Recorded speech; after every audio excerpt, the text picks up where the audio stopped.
Papasok na sa eskwela sina Carlito, 10 taong gulang, at Mary Joy, 15 taong gulang. Dalawa sila sa 13 anak ni na Romel at Marianita Pintor. Inihahanda nila ang kanilang uniforme at gamit sa eskwela pero hindi ang agahan. Dahil gaya ng iba pang nagdaang umaga, wala sila nito. Hindi po muna ngayon kasi wala pong pera. Tsaka wala nga pong baon. Kulang po pamasahe nila.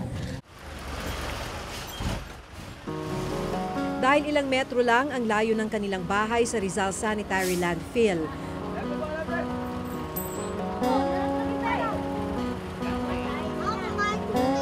Araw-araw ay nakikisabay sina Carlito sa mga truck ng basura hanggang makarating sa labasan. Malaking tipid na rin kasi ito para hindi na mabawasan ang 60 pesos nilang baon. Bakit nagpupunta ka pa rin sa school? Sabi ng magulang ko mag-aaral daw na mabuti. Ba't ka nagpupursige ng ganyan? Napapasok ka pa ng gutom. Para pa makatulong ako.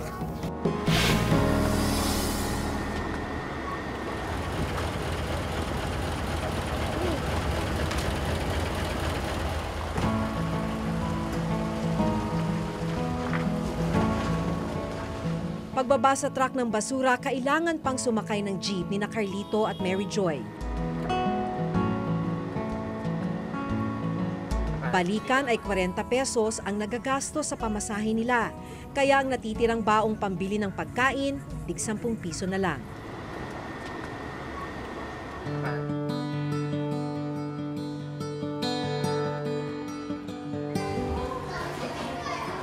Sa edad na 10, dapat ay nasa grade 4 na si Carlito.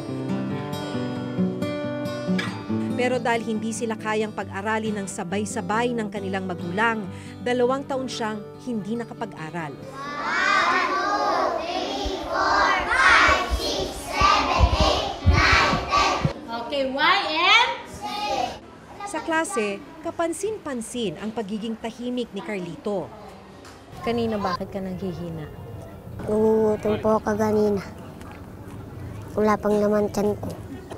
Minsan sumasakit rin. Tinitiis ko na lang. Eh di, ang hirap nun. Nasa school ka tapos gutom ka.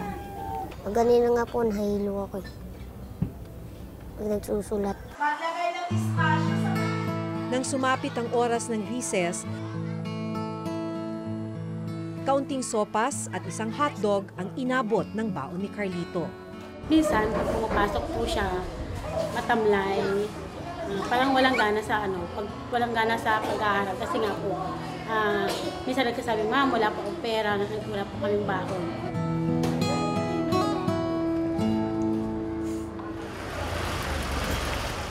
Habang nasa klase sina Carlito, ang kanilang mga kapatid sa bahay, sariling sikap naman sa pagbabasa at pagsusulat. Pag may notebook po lagi sila, nanulang po sila sa bahay. Puro nagsusulat. Pag kunyari ito po yung picture. Ang mga gamit nila, galing lahat sa tambakan ng basura. Binigay po sa kanila to noon. Kinukuha po ng papa niya tapos bibilis mo lang din kasi basta. Pangangalakal ng basura sa landfill ang kabuhayan ng kanyang asawang si Romel. Budget namin kulang. Kinita po lang ng asawa ko kagabi. Tama lang po ngayong umaga. Ngayong tanghalian, wala po kami budget. Ngayong araw, hindi sila makakapananghalian. Para makadagdag sa kita, maging ang isa pang kapatid ni Carlito na si Janjan, tumutulong na rin sa pangangalakal. Mangangalakal ka, walang almusal. Tinitiis lang po yun. Tubig lang. Tubig lang.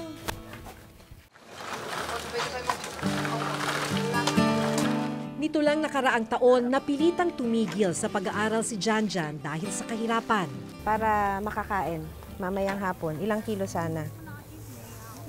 2 kilo. Birthday po ng kapatid ko. Birthday? Sinong may birthday? Si Mary Joy yung pumasok po. Yung pumasok. So, si Mary Jane birthday. Kaya pinag-iipunan mo? Apo. Ang kinita ni Janjan na inaasahan sana ng kanyang pamilya, napunta lang ang kalahati pambayad ng utang. Pawas po ako kaya daw ng 30. Kano ba utang mo? 120 po. 120. So dahil nagpaawas ka ng 30, 90 na lang utang mo. Apo. 28 na lang ang tira. Apo. Okay lang po yan.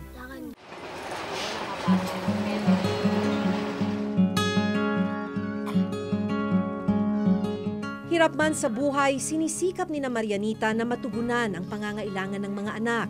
Nahirapan din po kung dahil sila. Hindi ko may anak ko kahit may bigay. Basta makapag-aral sila at saka maayos ang mga buhay nila.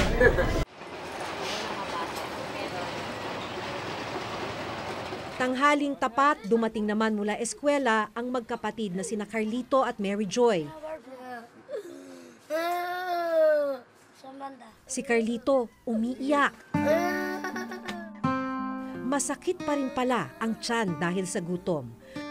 Wala pa silang pagkain para sa tanghalian. Ang noodles na ibinigay sa kanila ang iniluto muna ni Marianita. Noodles na may sabawang mayroon lang sila ng tanghaling yon. Kagabi pa nang huling makakain ng kanin ang mag-anak. Ano po sila, no? Wala sa tamang height. Hindi ko kaya ang sinasabi mo kasi pag nagkukulang sa sustansya. Kasi minsan po kasi hindi nag-aalim siya sa umaga. Sa tanghali naman po, makakain man lang, konti lang. Sapat lang po sa kanila. Sapat lang. Pero pagdating sa gabi, saka lang po sila gumagamit. Kaya.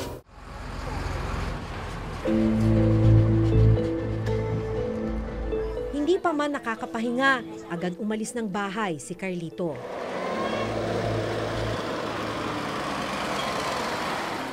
Pagdating mo galing sa eskwelahan, anong ginagawa mo? Kumakain mo na po, saka nangangalakal na. Pag pumapasok po ako, pambabaong ko na lang yun. Ano hinahanap mo? Sibak po. Tulad nito, sibak. Maliliit. Mga plastic. po. Ito rin, sibak. Madalas, tumutulong si Carlito sa amang si Romel sa pagpili ng mga kalakal.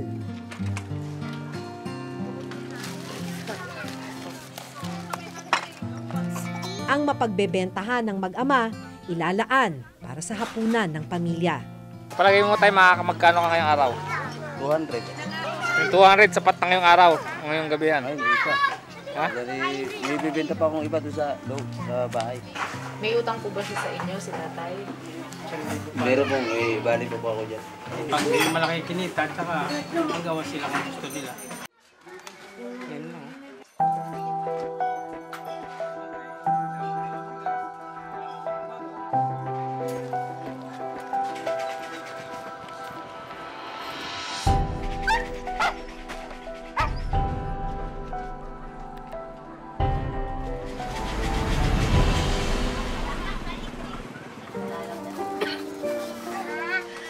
Ang kabuang kita ni na Romel, Janjan at Carlito ng araw na yon, 200 piso.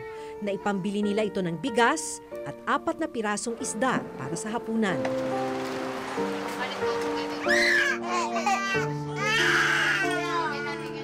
Sa kabila ng kanilang diskarte at pagsisikap, hindi pa rin talaga sapat ang kita. Bukas, panibagong hamon na naman ang haharapin ng pamilya Pintor.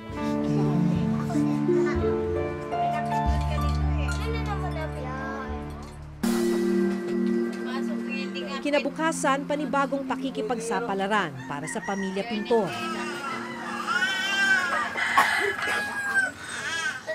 Katulad ng ibang mga araw, walang agahan para sa magkapatid na sina Carlito at Mary Joy na papasok sa eskwelahan.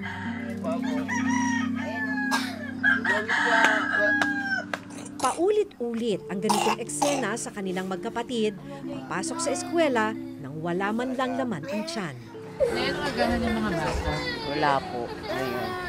Yung kinita lang po na asawa ko kapon, kasya lang ngayon. Si Carlito, iyak ng iyak at ayaw muna raw pumasok. May sugat daw kasi siya sa paa na nakuha niya mula sa pangangalakal ng basura. 15 sana ang anak ni Marianita at Romel, pero 2 sa kanila namatay noong mga sanggol pa lang. Ang isa dahil sa kumbulsyon, ang isa namatay nang hindi man lang nadadala sa ospital. Yung takot ba na nagkukulang sila sa sustansya?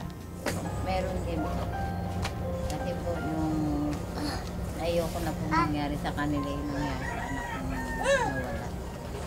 Kaya inaano ako sa pagkain. Nasuportahan ko kahit sabi ko nag-aagilap na lang ako para sa pagkain. Dahil sa madalas na nagkakasakit ang iba niyang anak, nais ni Marianita na maipatingin sila sa doktor. Kaya sinamahan namin sila papunta sa Municipal Health Center ng Rodriguez Rizal.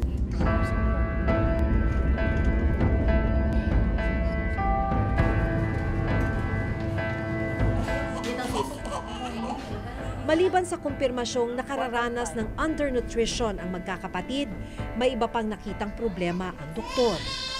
Base din sa ginawang pagtitimbang sa 8 bata, 3 yung severely stunted at yung 2 ay underweight at isa ay normal weight. Base din kay Mary Joy at kay Jovel, sila ay severely stunted pero sa tingin ko ay may iba pang problema dahil si Mary Joy ay hindi pa nagme-menstruation, wala pa rin mga secondary sexual characteristic ng isang babae. Matapos ang ilang pagsusuri, lumabas na si Carlito at ang isa pa niyang kapatid na si Emmanuel may tuberculosis bukod sa pagiging undernourished. Si Jobel at ang 3 buwang gulang na kapatid na si Nathaniel natuklasan namang may pneumonia. May tubig rin daw sa baga si Jobel na kailangang magamot sa lalong madaling panahon. Pwede nga lang kung gagamutin ko na lang po siya para hindi lumala yung kanila sakit. Tsaka yung mga kailangan nila dapat kainin. Bibigay ko po para naman kumalis yung mga anak ko. Nakikipag-ugnayan na ang Reporter's Notebook sa lokal na pamahalaan ng Rodriguez Rizal para matulungan ang magkakapatid. Pero marami pa rin silang pangangailangan. Suring kumali. Para makabili ng masustansyang pagkain at para makakain ng 3 beses sa isang araw, kailangan ng isang pamilyang may 5 miyembro ng halos 9,000 piso kada buwan o halos 500 piso kada araw. Malayo ito sa kinikita ng pamilya Pintor na umaabot lang sa 200 piso. Kaya hindi nakapagtatakang hindi sila nakakakain ng masustansyang pagkain. 4 sa 10 pamilya sa Pilipinas ang sinasabing wala silang kakayahang magbigay ng masustansyang pagkain sa kanilang mga anak dahil sa kakulangan sa pera. Meron tayong bata na matamlay. Meron tayong bata na hindi maganda ang growth pattern. Bansot o kaya payatot. Maapektuhan ngayon yung kanyang performance sa paaralan. Ang kakulangan sa sapat at masustansyang pagkain nagre-resulta sa malnutrisyon na siyang nararanasan ni Carlito at kanyang mga kapatid. Ang isang batang stunted o wasted, di may malnutrition siya, no? Yung wasting, isang uri rin ng malnutrition, yun naman ang low weight for age. Yun naman ang tawag natin ay payatot. Ika-9 Pilipinas sa buong mundo nang may pinakamataas na kaso ng malnutrisyon.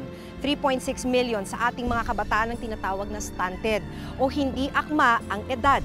To strengthen delivery of social services, the government will intensify its protection programs so it can use its resources and expertise to make a dent in the country's poverty levels.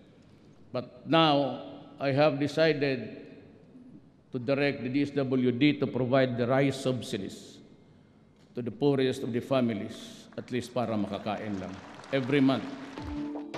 Ang tingin ko, i-prioritize ito ng Department of Health.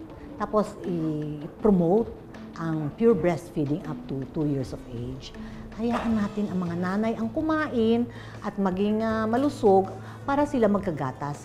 kailangan pa rin na pag-isipan ng pamahalaan paano magkakaroon ng sapat na kita ang isang pamilya para makabili ng masustansyang pagkain para mapakain sa kanyang pamilya at hindi ito magiging malnourished. Isa na rin po ko natawag, kaya lang po, yung natawag na yun, mula niya sabi ng hintayin daw sa bahay na mag-interview para sa office.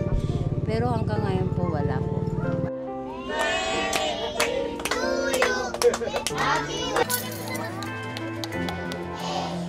Pero sa kabila nito, sina Carlito at Mary Joy pursigidong makapag-aral.